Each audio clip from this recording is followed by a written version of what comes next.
प्यारे विद्यार्थियों, आज हम शुरुआत करने वाले क्लास 12 के केमिस्ट्री सब्जेक्ट की, जिसका पहला चैप्टर है ठोस अवस्था द सॉलिड स्टेट। इसका जो अंक बार है आपके आरबीएसई बोर्ड के अंतर्गत 3 अंक निर्धारित किया गया है। इसमें आपको 2 टाइप के क्वेश्चन देखने को मिलेंगे। पहला क्वेश्चन होगा वो अति लघुतरात्मक क्वेश्चन होगा, जबकि दूसरा क्वेश्चन है वह लघुतरात्मक टाइप का क्वेश्चन होगा। पहला क्वेश्चन 1 अंक का होगा, जबकि दूसरा क्वेश्चन 2 अंकों का होगा। तो आपको इस चैप्टर के अंतर्गत अति लघुतरात्मक और लघुतरात्मक क्वेश्चनों को अधिक कवर करना है। ये चैप्टर थोड़ा सा आपके लंबा चलने वाला है, लेकिन हम कोशिश करेंगे कि ये जल्दी से जल्दी कवर हो जाए। इस चैप्टर की हम शुरुआत करते हैं पदार्थ की अवस्थाओं से, जो कि आपके पदार्थ की जो अवस्था हैं, ये छोटी क्लासों में आप पढ़ते आए हैं कि पदार्थ की 3 अवस्थाएं होती हैं। ये देखिए, पदार्थ की 3 अवस्था हैं। एक तो होती है ठोस अवस्था, एक होती है द्रव अवस्था और एक होती है गैसीय अवस्था। ये आप छोटी क्लासों से कवर करते आ रहे हैं कि ये जो अवस्थाएं हैं, इसमें ठोस अवस्था होती है, इसमें जो अणु होते हैं वो बहुत ही पास पास में होते हैं, जबकि जो आपकी ये द्रव अवस्था है, इसमें आप जो अणु देख रहे हैं वो थोड़े दूर दूर है, जबकि गैसीय अवस्था के अंदर जो अणु परमाणु या आयन जो भी है वो बहुत ही क्या है, दूर दूर है। तो ये जो ठोस द्रव और गैसीय अवस्था है, ये छोटी क्लासों के अंदर इसके बारे में आप काफ़ी कुछ जानकारी पा ली है। इस चैप्टर के अंदर हम केवल ठोस अवस्था के बारे में बात करेंगे, और ठोसों की जो परिभाषा है तो हम कह सकते हैं कि पदार्थ की वह अवस्था जिसके अंदर अवयवीकरण का मतलब होता है कि उस पदार्थ में पाए जाने वाले अणु भी हो सकते हैं, परमाणु भी हो सकते हैं, या फिर आयन भी हो सकते हैं। तो पदार्थ की वह अवस्था जिसमें जो अवयवीकरण है वो उसके मध्य आकर्षण बल बहुत ही अधिक हो, उस जो अवस्था होती है वो उसको क्या बोलते हैं हम, ठोस अवस्था। ठोसों के सामान्य लक्षणों के बारे में ऐसे पूछा जा सकता है, लेकिन हम थोड़ा सा इससे पहले हम ठोस द्रव और गैसों के बारे में और अधिक जानकारी प्राप्त कर लेते हैं कि ठोसों के अंदर जो अणु होते हैं वो बिल्कुल ही क्या होते हैं, पास पास में होते हैं। इनके पास पास होने का कारण क्या है कि इनमें आकर्षण बल है वो बहुत ही ज़्यादा होता है, जबकि द्रव पदार्थों के अंदर जो आकर्षण बल होता है वो बहुत ही ठोसों की तुलना में कम होता है, जबकि गैसीय पदार्थों की तुलना में क्या होता है, अधिक होता है। इस कारण गैसों से तो आकर्षण बल थोड़ा सा क्या है, अधिक, लेकिन ठोसों से क्या है, कम। इसके अलावा जो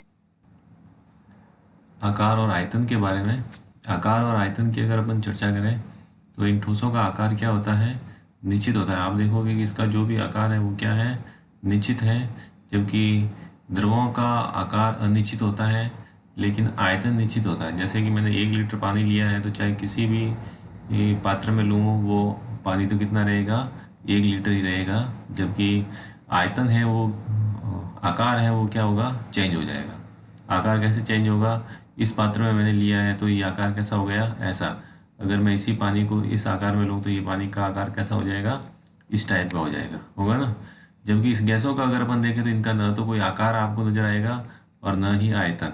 अगर मैं इस पात्र में लूँ तो ये भी क्या हो जाएगी, गैस ही सारे के सारे ऐसे फैल जाएंगे, इसका कोई आकार नज़र नहीं आ रहा है। लेकिन आपको इस पात्र में अगर डालूँ तो इसका आयतन भी क्या आप निश्चित कर सकते हैं, नहीं।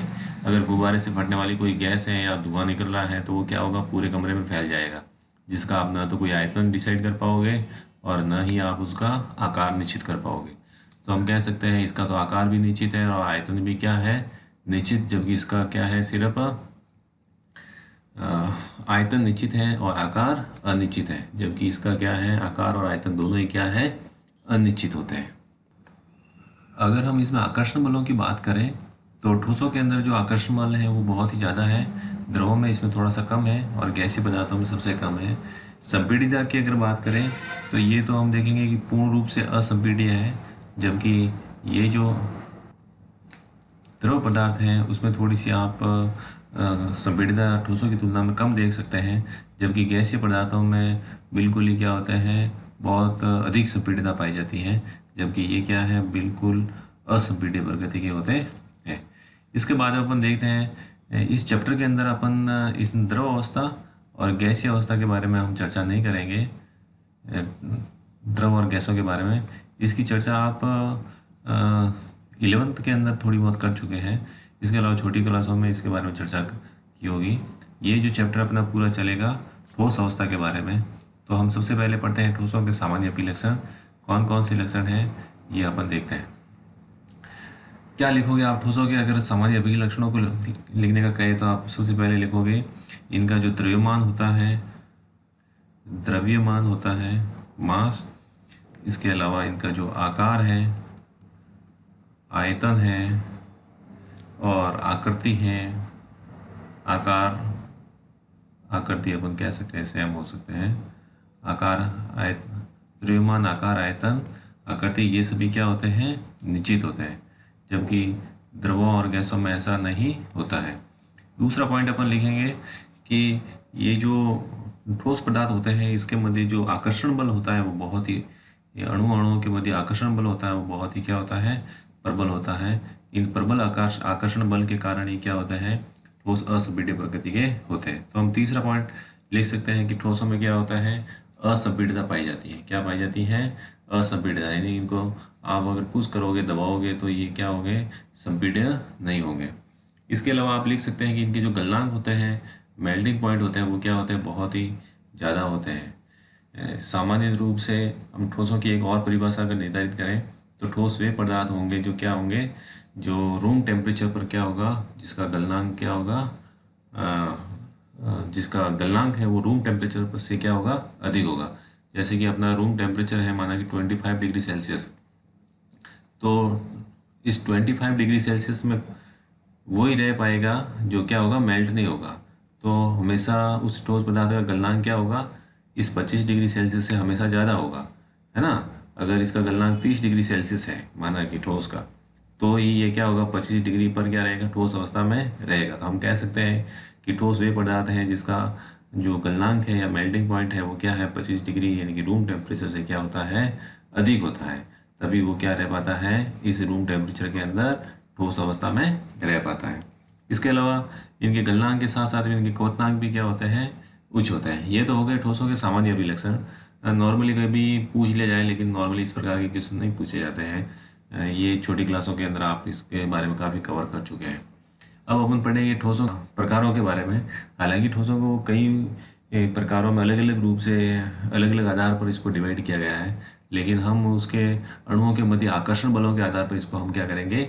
डिवाइड करेंगे। तो अगर ठोसों को अगर प्रकारों की अगर अपन बात करेंगे तो वो भी किसके आधार पर? अवयवी कणों की व्यवस्था के आधार पर। किसके आधार पर? अवयवी कणों की व्यवस्था के आधार पर। तो हम इसको दो भागों में बांटेंगे। बहुत ही इंपॉर्टेंट पार्ट यहाँ से अपना केमिस्ट्री, ये इस पहले चैप्टर का पार्ट स्टार्ट होता है कि ठोसों का दो भागों में बांटा गया है। एक तो होते हैं क्रिस्टलीय ठोस और दूसरे होते हैं अक्रिस्टलीय ठोस। क्रिस्टलीय और अक्रिस्टलीय ठोसों के अंदर जो डिफरेंस है ये नॉर्मली पूछा जाता है, और इसमें अलग अलग इसके बहुत सारे पॉइंट हैं, उसके बारे में छोटे क्वेश्चन पूछे जा सकते हैं। तो जो आपके इस पार्ट का जो कह सकते हैं कि ये जो अति लघुरात्मक क्वेश्चन है ये इस पार्ट में से ज़रूर पूछे जाएंगे। तो इसमें जो अंतर है इसको आपको अच्छे ढंग से क्या करना है? कवर करना है। तो क्रिस्टलीय और अक्रिस्टलीय ठोसों में सबसे पहला जो अंतर है कि इसमें जो अवयवी कणों की व्यवस्था है वो कैसी है? अवयवी कणों की, जैसा कि आप डायग्राम में देख पा रहे हैं कि जो क्रिस्टलाइन सॉलिड है, क्रिस्टलीय जो सॉलिड है उसमें आप देख रहे हैं कि इसमें जो अवयवी कण है, अवयवी कण क्या होते हैं? ये अणु हो सकते हैं या फिर उस ठोस में उपस्थित परमाणु हो सकते हैं या फिर क्या हो सकते हैं? आयन हो सकते हैं, अणु, परमाणु या आयन। इसमें आप देखोगे कि इसमें जो अवयवी कणों की जो व्यवस्था है वो क्या है? एक निश्चित क्रम में है और नियमित रूप से है। जबकि यहाँ आप देख रहे हैं कि जो अक्रिस्टलीय ठोस है, तो दोनों ही ठोस हैं, लेकिन इसमें अवयवी कणों की व्यवस्था देखो आप, इसको में व्यवस्था क्या है? बिल्कुल एकदम नियमित रूप से है।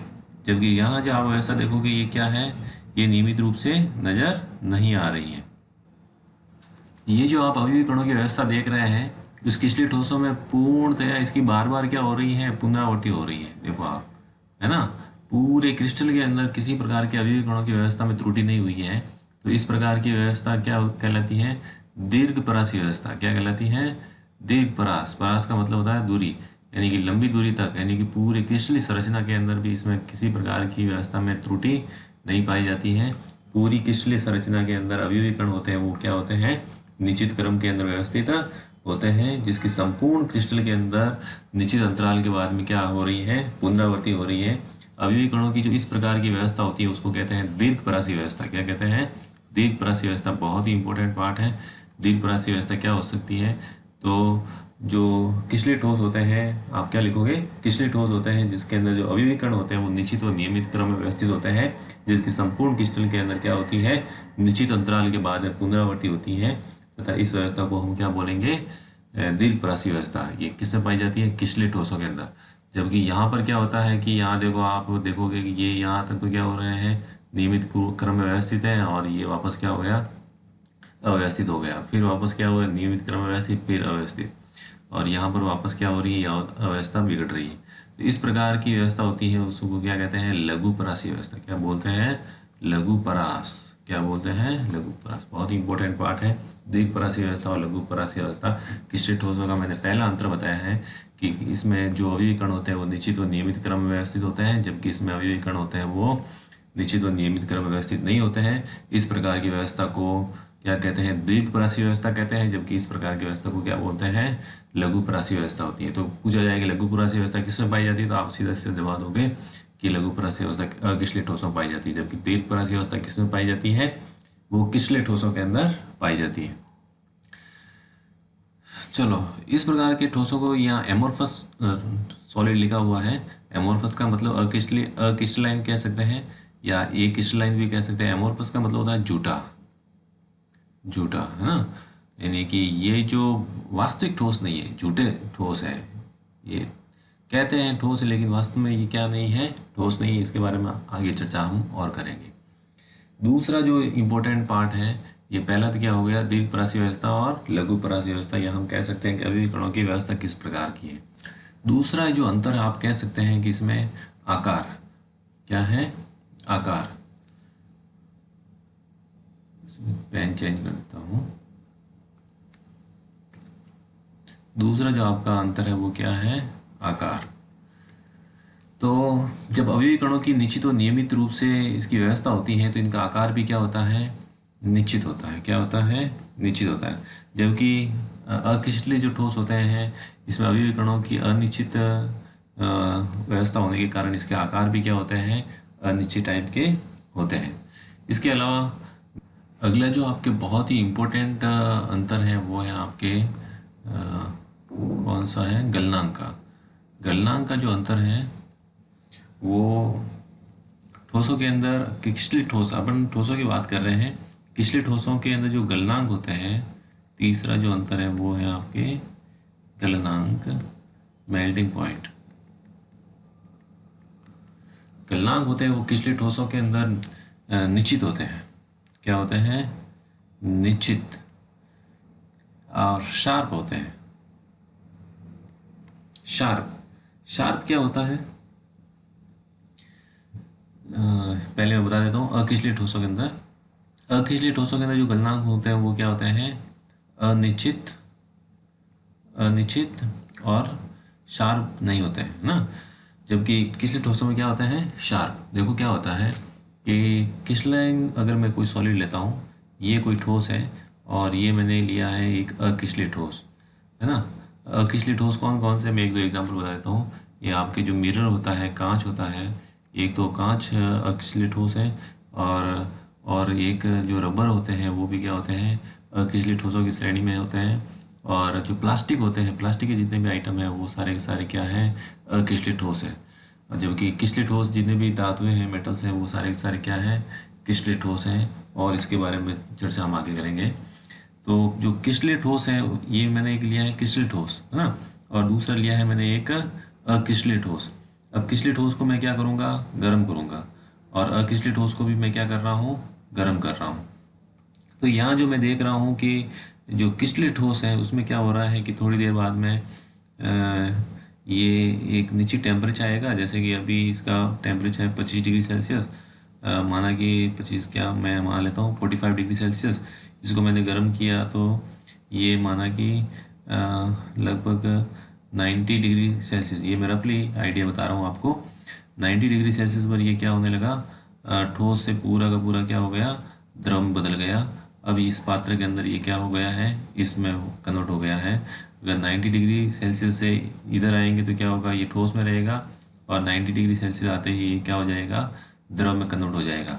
जबकि बहुत ही इंपॉर्टेंट पार्ट देखो आप, ये जो अक्रिस्टलीय ठोस है ना, इसको आप अगर आप गर्म करोगे तो इसमें ऐसा नहीं होगा। यहाँ पर माना कि अगर 90 डिग्री पर क्या हुआ, ये थोड़े से नरम होंगे, नरम होने के बाद में जैसे 92 पर ये थोड़े और ज़्यादा नरम हुए, अब आपको लगेगा कि भी नहीं कि ये ठोस में बदल रहे हैं या लिक्विड में चेंज हो रहा है। फिर आप देखोगे कि 95 डिग्री पर क्या होने लगे, ये पिघलने लगे। अब 95 डिग्री पर आपको ये क्या लगेंगे, द्रव में लगेंगे, और 90 पर क्या, यानी कि 90 पर ये क्या थे, ठोस में। तो ये जो बीच में जो आ रहा है, इसमें आप इसकी द्रव अवस्था का जो मेल्टिंग पॉइंट है, वो गलनांक बिंदु है, वो कौन सा है ये आपको आइडिया नहीं है।